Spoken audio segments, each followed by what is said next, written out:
ಒಕ್ಕಲಿಗರಿಗೆಲ್ಲ ಅನ್ಯಾಯ ಆಯ್ತು ಬಿಜೆಪಿನಲ್ಲಿ ಅದು ಇದು ಅಂತ ಹೇಳ್ತಾರೆ.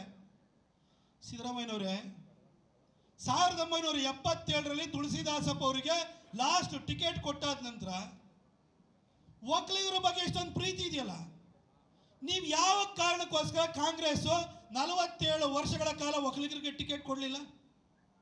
ಯಾವಾಗಿಂದ ಒಕ್ಕಲಿಗರ ಮೇಲೆ ಪ್ರೀತಿ ಶುರುವಾಯಿತು ಸರ್? ನಿರ್ಮಲಾನಂದ ಸ್ವಾಮೀಜಿ ಅವರು ಈ ಜಾತಿ ಗಣತಿ ಅನ್ನೋದು ಅವೈಜ್ಞಾನಿಕವಾಗಿದೆ, ಸರಿಯಾಗಿ ಜಾತಿ ಗಣತಿ ಆಗಿಲ್ಲ, ಪ್ರಬಲ ಜಾತಿಗಳನ್ನ ಬೇಕು ಅಂತ ಅವರ ಸಂಖ್ಯಾಬಲವನ್ನು ಕಡಿಮೆ ಮಾಡಿದ್ದಾರೆ, ಅದನ್ನು ಪ್ರಕಟ ಮಾಡಬೇಡಿ ಅಂತ ಹೇಳಿ ನಿರ್ಮಲಾನಂದ ಸ್ವಾಮೀಜಿಯವರು ಖುದ್ದಾಗಿ ನಿಮಗೆ ಕರೆ ಮಾಡಿ ಹೇಳಿದ್ರು ಕೂಡ ಆ ವರದಿಯನ್ನು ಮಾಧ್ಯಮಗಳಿಗೆ ಲೀಕ್ ಮಾಡಿ ವರದಿನ ಕೊನೆಗೆ ನಿಮಗೆ ಅದನ್ನು ಅಕ್ಸೆಪ್ಟ್ ಮಾಡ್ಕೊಳ್ತೀರಲ್ಲ, ಅವಾಗ ನಿಮಗೆ ನಿರ್ಮಲಾನಂದ ಸ್ವಾಮೀಜಿಯವರು ಒಕ್ಕಲಿಗರ ಸ್ವಾಮೀಜಿ ಅವರಿಗೆ ಗೌರವ ಕೊಡಬೇಕು ಅಂತ ಹೇಳಿ ನಿಮಗೆ ಒಂದು ಕನಿಷ್ಠ ಸೌಜನ್ಯ ಇಲ್ಲದಾಗಾಯ್ತಲ್ಲ. ಇವತ್ತು ಯಾಕೆ ಒಕ್ಕಲಿಗರ ಬಗ್ಗೆ ಮಾತಾಡ್ತೀರಿ? ಆಯ್ತು, ಸಿದ್ದರಾಮಯ್ಯವ್ರು ಇನ್ನೊಂದು ಕೇಳಲಿಕ್ಕೆ ಬಯಸ್ತೀನಿ. ಕಾಂಗ್ರೆಸ್ನಲ್ಲಿ ವಾಡಿಕೆ ಇರೋದೇನು?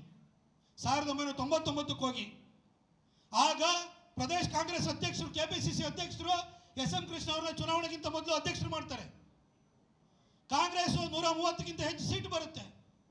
ಬಂದಾದ ಕೂಡಲೇ KPCC ಅಧ್ಯಕ್ಷರೇ ಮುಖ್ಯಮಂತ್ರಿ ಆಗುವಂಥದ್ದು ಕಾಂಗ್ರೆಸ್ನಲ್ಲಿರುವಂಥ ವಾಡಿಕೆ. 2023ರಲ್ಲಿ ಯಾರು KPCC ಅಧ್ಯಕ್ಷರು? ಇವತ್ತು KPCC ಅಧ್ಯಕ್ಷರು ಯಾರು?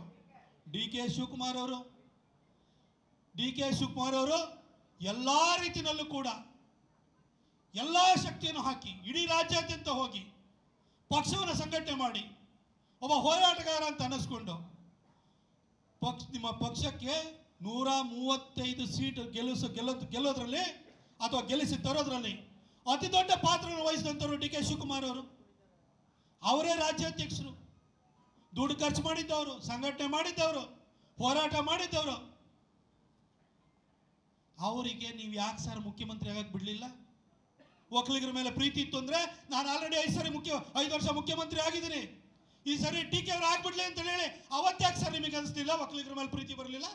ಇವತ್ತು ಒಕ್ಕಲಿಗರು ಅಂತ ಹೇಳ್ತೀರಿ. ಈ ಸಿದ್ದರಾಮಯ್ಯನವ್ರ ಮಾತಿಗೆ ದಯವಿಟ್ಟು ಯಾರು ಮರಳಾಗಕ್ಕೆ ಹೋಗ್ಬೇಡಿ.